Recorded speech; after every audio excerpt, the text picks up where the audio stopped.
আজকে বাংলাদেশ এক ধরনের রাজনৈতিক সন্ধিক্ষণের সামনে আছে।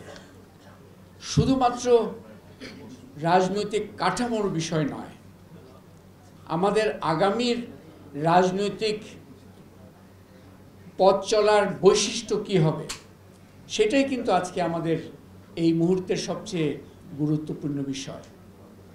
সেখানে রাজনৈতিক নেতৃত্বের সুনির্দিষ্ট এবং যোগ্য যেই ভূমিকা সেটা গুরুত্বপূর্ণ, এবং কোন দৃষ্টিভঙ্গি থেকে রাজনৈতিক শাসনগুলো পরিচালিত হবে এবং সেটা মানুষের মধ্যে তাদের আকাঙ্ক্ষার সাথে মিলিয়ে সেই দৃষ্টিভঙ্গিগুলো তৈরি হচ্ছে, এটাও কিন্তু অত্যন্ত দেখার এবং গুরুত্বের বিষয়। এক অর্থে আজকে এই রাজনৈতিক সন্ধিক্ষণে আমরা যে একটা শব্দ সবসময় ব্যবহার করি, সার্বভৌমত্ব।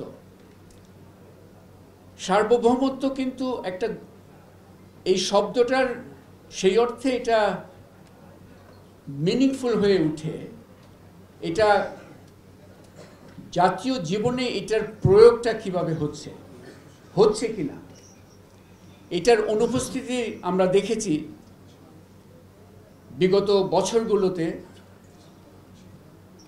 এই যে সার্বভৌমত্বের দক্ষ এবং যোগ্য প্রয়োগটা, এটাই একটা অন্যতম বিষয় আমাদের সবার মাথার মধ্যে থাকাটা দরকার।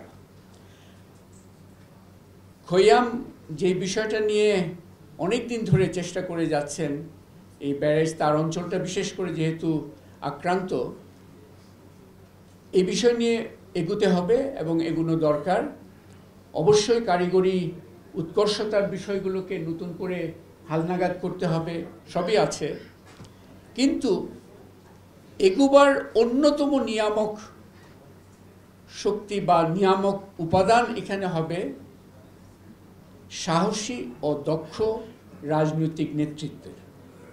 এই সাহসী ও দক্ষ রাজনৈতিক নেতৃত্ব ছাড়া এই বিষয়টা কিন্তু এগুবার সেইভাবে সম্ভাবনাটা থাকবে না।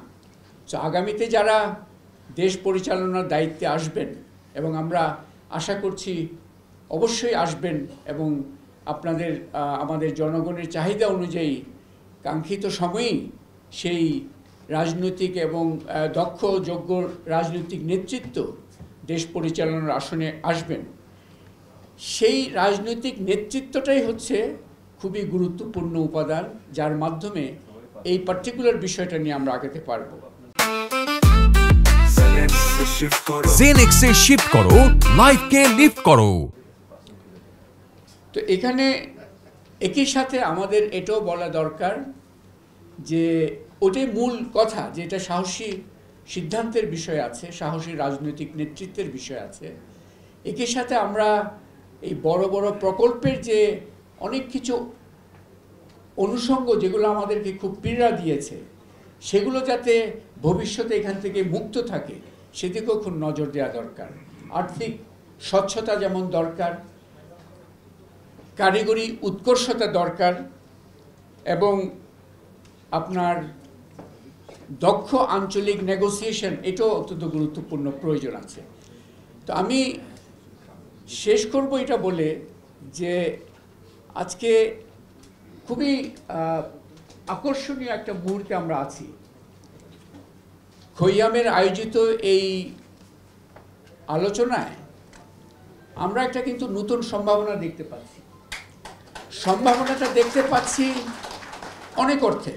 একটা সুনির্দিষ্ট বিষয় আছে, একটা ব্যারেজের কথা বলা হচ্ছে ইত্যাদি, কিন্তু নতুন একটা সম্ভাবনা আমি আজকে উপলব্ধি করছি। সেটা হচ্ছে রাজনীতি এবং মানুষের মধ্যে যে ধরনের সংযোগ হওয়া দরকার আগামীর বাংলাদেশের যে কাঙ্ক্ষিত বাংলাদেশ গঠনে, তার একটা নতুন সুযোগ দেখতে পাচ্ছি।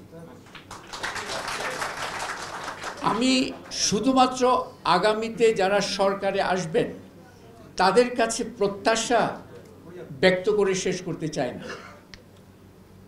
তাদেরকে আমরা চাই তারা যোগ্যতার ভিত্তিতে, মানুষের কাছে গ্রহণযোগ্যতার ভিত্তিতে তারা দেশ পরিচালনার দায়িত্বে আসবেন। কিন্তু আজকে যে সুযোগটা তৈরি হয়েছে যে সেই দেশ পরিচালনার দায়িত্বে আসার আগেও রাজনৈতিক শক্তির কিন্তু বহু কিছু করার সুযোগ তৈরি হয়েছে। তো আমি অনুরোধ করব আজকে যারা বিশেষ করে এখানে বিএনপির সম্মানিত মহাসচিব আছেন, আমি অনুরোধ করব আপনার একটা নতুন সিগন্যালিং তৈরি হতে পারে। একটা আমরা তো বলি যে দেবপ্রিয় যেমন বলল যে ওনারা পরবর্তী মধ্যমেয়াদী পরিকল্পনা ইত্যাদি কীভাবে করা দরকার, এটা খুবই গুরুত্বপূর্ণ। বাট আমি বলবো যে এই একটি বিষয় পদ্মা ব্যারেজ, এটা নিয়েই একটা ওয়ার্কিং গ্রুপ করে এখনই করা দরকার। ওয়ার্কিং গ্রুপ দিয়ে প্রস্তাবটা আংশিকভাবে হলো এখনই করা দরকার। এগুলো হলে যেটা হবে, মানুষ তখন এই যে একটা বলা হচ্ছে না যে এটা শুধু ক্ষমতার লড়াই বা ক্ষমতার একটা বিষয়, কিন্তু আসলে সেটা যে নয়। আসলে যে ক্ষমতাই দরকার শুভ পরিবর্তনগুলোর ভালো করে সূচনা করার জন্য, কিন্তু সেই ক্ষমতা যে কোন মানসিকতায় পরিচালিত হচ্ছে তার উদাহরণ সৃষ্টি করতে হবে ক্ষমতায় যাওয়ার আগেই। মানুষের কাছে নতুন আঙ্গিকে নিজেদের উপস্থাপন করতে হবে, এবং এই ধরনের একটি কারিগরি এই ওয়ার্কিং গ্রুপ যদি তৈরি হয়, একটা সিগন্যাল দিবে যে আগাম চিন্তা হচ্ছে। এই আগাম চিন্তার বিষয়টা খুবই গুরুত্বপূর্ণ বাংলাদেশের জন্য, মানুষের মধ্যে সে আস্থার বিস্তার করার জন্য। তো আমি আবারও খৈয়ামকে অভিনন্দন জানাচ্ছি। অত্যন্ত গুরুত্বপূর্ণ একটা বিষয় আলোচনা করেছেন, কিন্তু এই আলোচনার মাধ্যমে আমি এই যে মানুষ এবং রাজনীতি এবং ভবিষ্যতে যে রাষ্ট্র পরিচালনা, এই সংযোগগুলোর মধ্যে নতুন কিছু উপাদানের সূত্রপাত আপনি করেছেন। ধন্যবাদ আপনাকে।